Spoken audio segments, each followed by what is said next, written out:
faharoan'ireo malagasy any amin'ireo toerana maro samihafa manerana ny nosy kosa dia mbola tsy misitraka rano fisotro madio.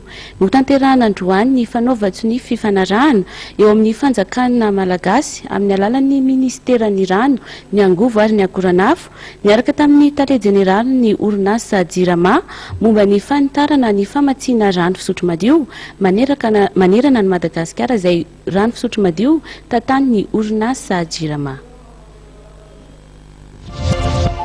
Ao anatin'ny fanitarana ireo toerana vatsian'ny orinasa rano fisotro madio, raha toa ka 520 teo aloha dia ezahana ny anatrarana toerana misa 320 manerana ny Madagasikara. Mba nomezana antoka ireo mpamatsy vola sy ara-dalàna ny asa tanterahan'ny orinasa Jirama, dia nisy ny fanaova-tsony ny fifanarahana na ny contrat de concession an'ity fanitarana ny famatsiana rano fisotro madio ity, niarahan'ny fanjakana malagasy tamin'ny alalan'ny ministeran'ny rano sy ny angovo ary ny akoranafo niaraka tamin'ny tale jeneraly ny Jirama.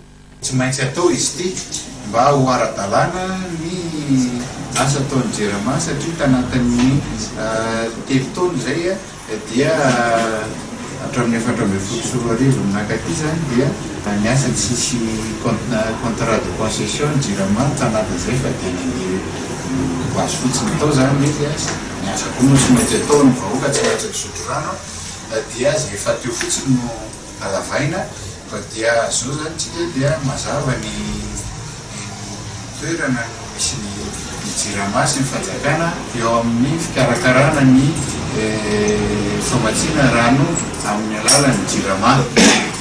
Maharitra 10 taona izy ity, zay no voalazan'ny lalàna, tsy afaka mihoatra an'izay isika, nilatsaka izay azo atao fa mihoatra an'izay tsy azo atao.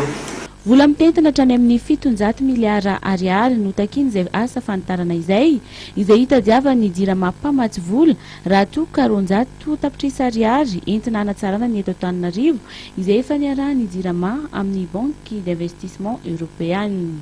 700 milliards ariary zany ny vola ilainay hanatsarana ny installation de tontolo sy anaovana ny extension amin'ny ville mbola tsy misy service amin'ny tontolo. Amin'io 200 milliards ho Antananarivo, 200 milliards ho amin'ny tanàna efa misy ary 300 ambiny nanaovana ilay mbola tsy misy. Karaha jeresika tsara vola be zay raha oharina amin'ny vola miditra amin'ny Jirama amin'ny rano isan-taona. Nefa tokony taona ilay izy zany zavatra mitovitovy amin'ny vola miditra aminay amin'ny 10 taona noho ny investissement anatin'ny 10 taona. Ao anatin'ny 10 taona no anatanterahana ity fanitarana izay fepitaona voafaritry ny lalàna ity. Tanjon'ny Jirama ny hamatsy rano fisotro madio ny distrika rehetra manerana ny nosy.